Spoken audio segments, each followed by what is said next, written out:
The world above, with its wind and light, was a forgotten dream. Here, there was only the deep, crushing blue. Kalen hovered in the void, his every exhalation a thunderous roar of bubbles in the silence. He checked the readout on his wrist-mounted console. 85 meters.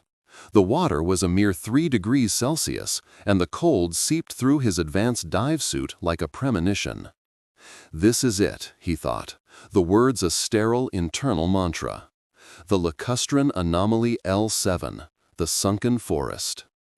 His partner, Ryu, was a phantom in the periphery.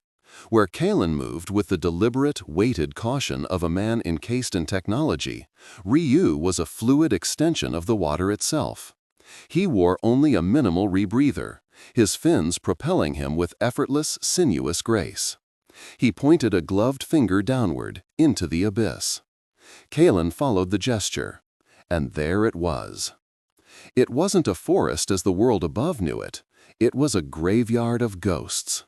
Massive, petrified trunks rose from the lakebed, their forms frozen in eternal, contorted agony. They were not wood but stone, their surfaces a tapestry of mineral stains and strange, pale fungi that glowed with a faint, bioluminescent sheen. The sediment around them was a fine, black powder, a velvet shroud over a millennia-old secret. This was their destination, a forest drowned by a forgotten cataclysm and preserved under layers of silt and immense pressure. A perfect time capsule of a world that had dried up and died.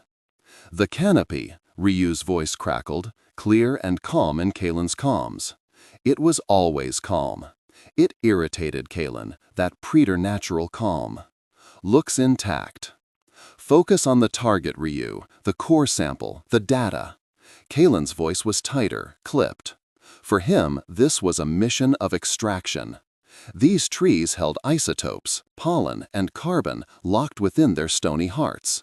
A precise record of a prehistoric drought that could model our climate future.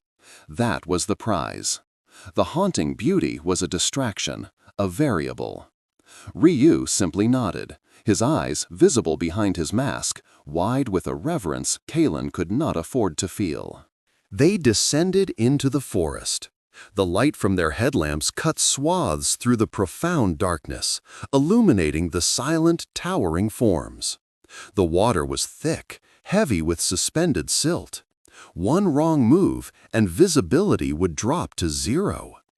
Kalen navigated towards the largest specimen, the king tree their sonar had identified. His movements were precise, robotic.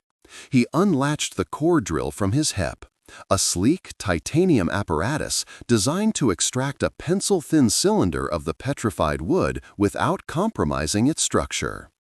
Ryu drifted nearby, his hand resting lightly on a fossilized branch.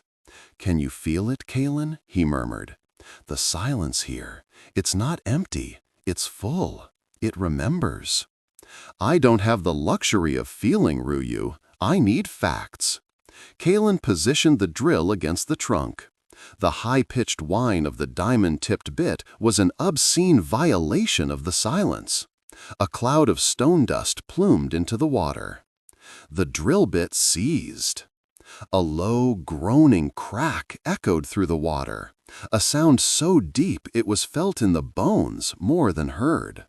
A large section of the brittle, overhanging canopy above them, destabilized by the vibrations, began to fracture. "Backlash!" Ryu shouted, the calm finally shattered. Kalen tried to yank the drill free. It was stuck, wedged fast. Panic, cold and sharp, pierced his clinical focus. He was tethered to the collapsing structure. The abyss, which he had treated as a sterile laboratory, was now an active, malevolent force. Ryu was a blur of motion. He didn't head for the surface. He surged forward, not towards Kalen, but towards the base of the fracture. He braced his body against a lower limb and pushed, not with brute strength, but with a steady, immense pressure. It was a futile, almost suicidal effort. The weight was unimaginable. Then Kalen saw it. The core sample, dislodged by the initial shock, was drifting slowly, gracefully toward the soft bed of silt below. In seconds, it would be lost forever. His data, his career, the entire justification for the mission. His eyes met Ryu's. In that moment, the antagonist was not the falling stone or the crushing depth.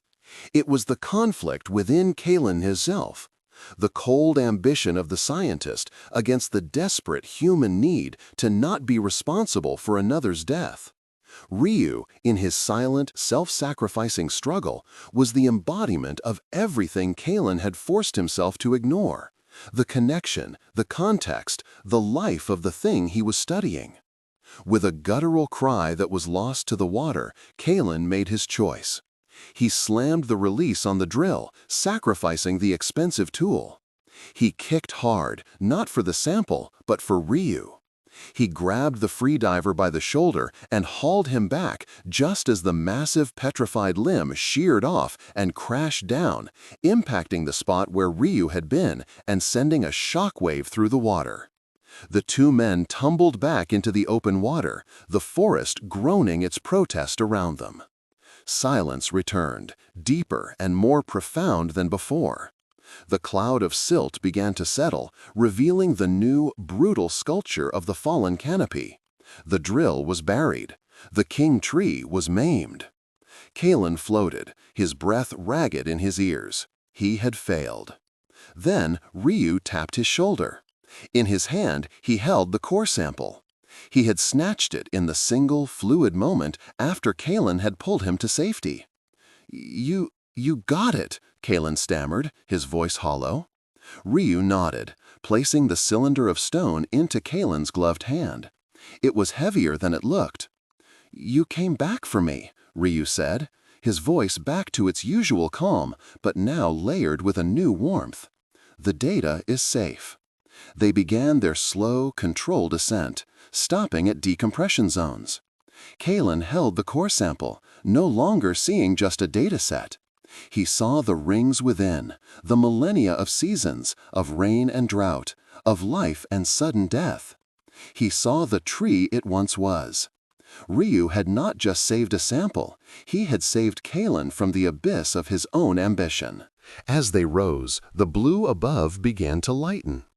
Kalen finally understood what Ryu meant. The silence in the stone wasn't empty. It was a memory. And they had not just taken a piece of it. They had, for a moment, become a part of its story. He had gone down for answers about a past climate, and had returned with a question about his own.